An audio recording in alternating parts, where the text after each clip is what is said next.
Salam, salam kasih, damai, dan sejahtera. Tuhan memberkati, menyertai, dan melindungi. Salpe.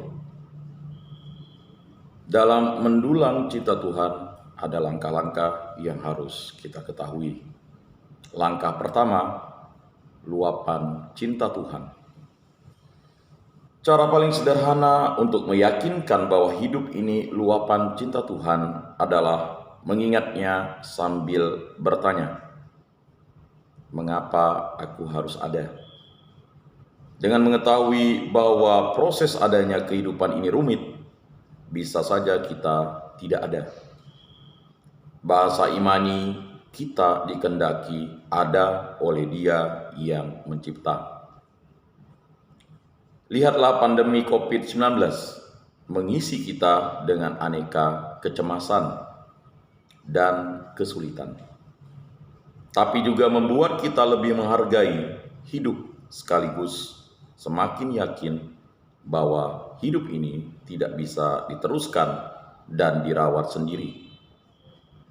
Kita semua adalah sesama kehidupan yang merupakan buah luapan cinta Tuhan. Santo Ignatius menegaskan, manusia diciptakan dengan keterarahan tujuan, yaitu memuji, menghormati, dan mengabdi Tuhan. Dengan demikian, selamat jiwanya.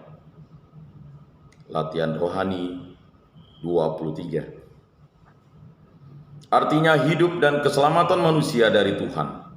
Tuhan menghendakinya. Kita hidup dan mati hanya terjadi dalam perkenannya. Karena hidup ini luapan cinta Sang Pencipta. Setiap pelanggaran martabat pribadi, makhluk manusia berteriak, menuntut pembalasan pada Allah dan merupakan penghinaan terhadap Pencipta manusia.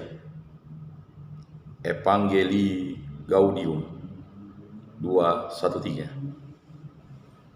Betapa erat dan lekat kesatuan antara hidup ini dengan cinta Tuhan.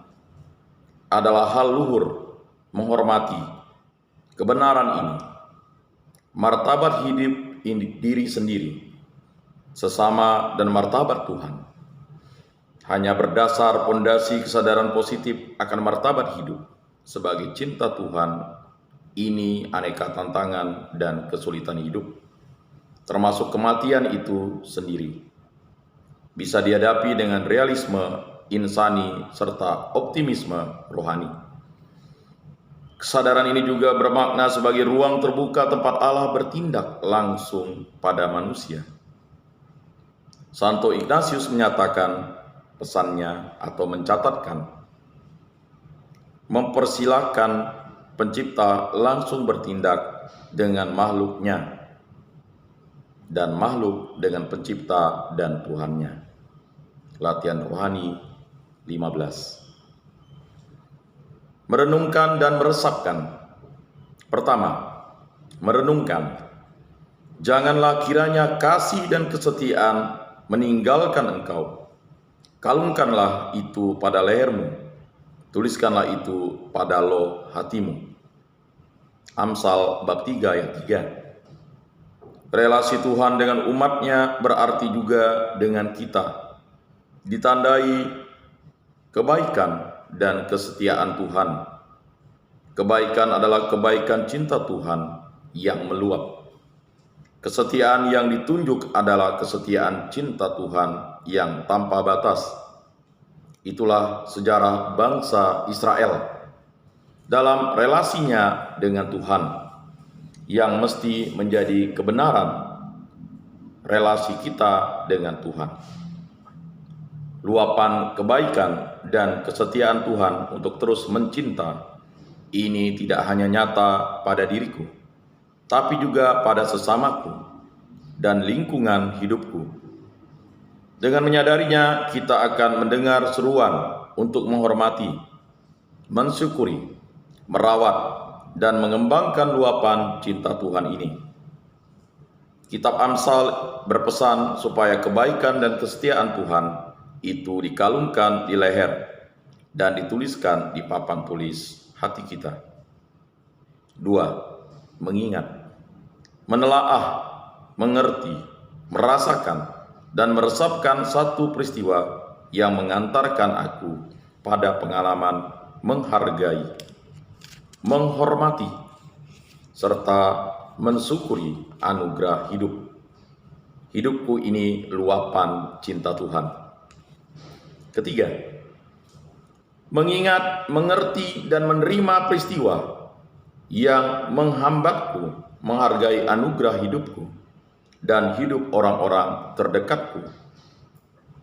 4. Mengingat, mencatat pengalaman serta perasaan gembira dan syukur atas anugerah hidup sebagai luapan cinta Tuhan dan perasaan negatif yang membelenggu diriku untuk bersyukur dan berbahagia atas anugerah hidup.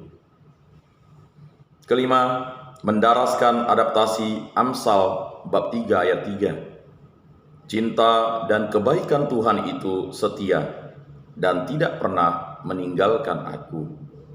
Kukalungkan cinta dan kebaikan Tuhan itu supaya aku selalu ingat dan merasakannya setiap waktu pada situasi apapun.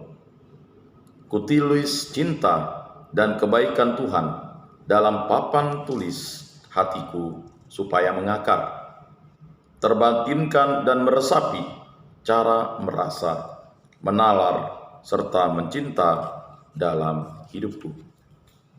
Salam, salam kasih, damai, dan sejahtera. Tuhan memberkati, menyertai, dan melindungi. Salve.